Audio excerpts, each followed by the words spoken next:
Dalam memilih saham, saya biasanya akan memilih saham yang dia paling tidak memiliki potensi untuk naik 100%. Jadi kalau misalkan tidak ada potensi naik 100% atau satu bagger, saya tidak mau membeli. Nah, kira-kira bagaimana kriterianya sehingga saham tersebut bisa dikatakan menarik untuk dibeli atau potensi naik 100%? Yuk kita bahas.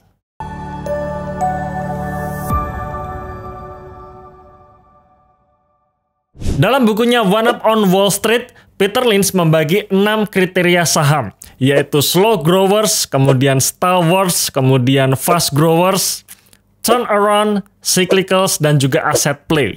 Nah, dari 6 kategori tersebut, saya memodifikasi, saya sederhanakan hanya menjadi 2 kategori saja, yaitu turnaround dan juga fast growth. Dan 2 kriteria ini tadi saya menilai berdasarkan kinerjanya ya. Jadi bukan berdasarkan bisnisnya tetapi kinerjanya.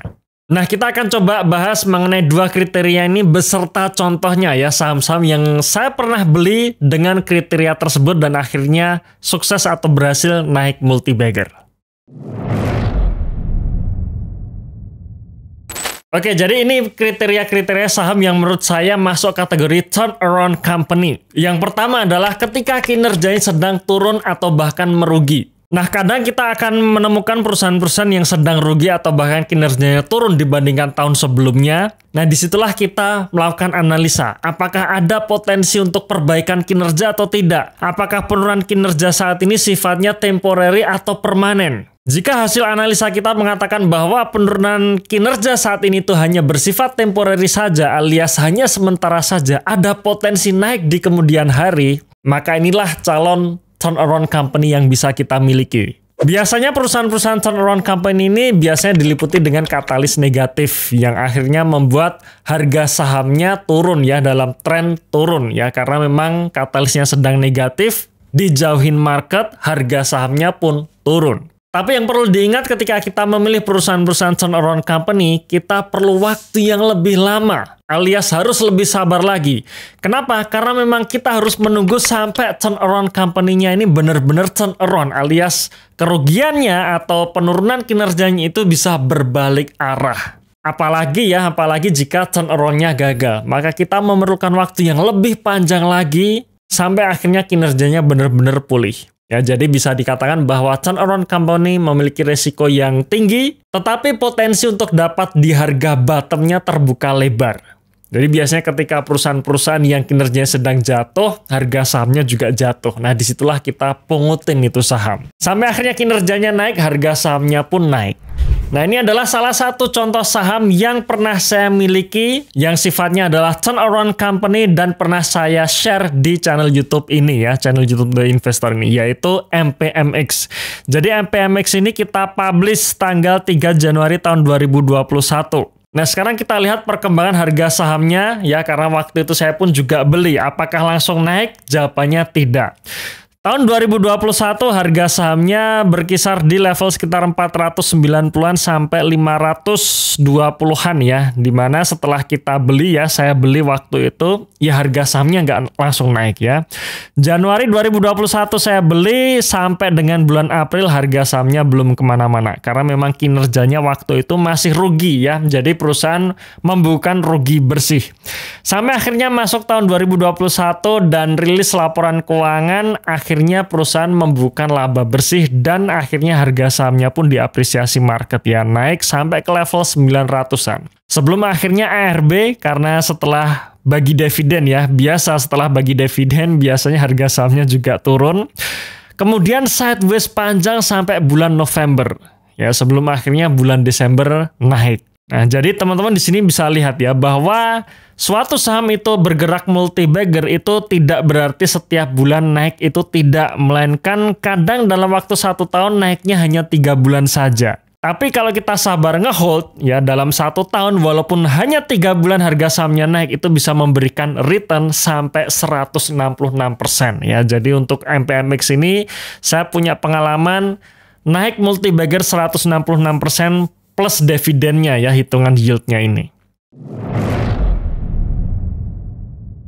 Lalu bagaimana kriterianya dengan saham growth company ya atau fast growers versi saya ya. Sekali lagi ini yang saya sharingkan adalah versi saya, bukan versinya Peter Lynch. Beberapa kriteria growth company menurut saya adalah yang pertama, ketika kinerjanya sudah tumbuh ya, sudah positif. Alias sudah terjadi kenaikan kinerja dibandingkan tahun sebelumnya. Nah, biasanya ketika suatu perusahaan itu kinerjanya naik dibandingkan tahun sebelumnya, perusahaan sedang dalam katalis positif. Kalau katalisnya sudah positif, ya biasanya sudah mulai dilirik oleh market. Dan kalau kita tarik secara histori ya, pergerakan harga sahamnya dalam mungkin 1-2 tahun terakhir, itu harga sahamnya sudah naik. Jadi bisa kita bayangkan kalau misalkan kita memilih saham-saham perusahaan tipe fast growth atau growth company, secara resiko menurut saya rendah, tapi jangan berharap kita bisa dapat harga di bottom. Ya, karena ya memang kinerjanya sudah naik, maka sudah sewajarnya harga sahamnya juga ikut naik.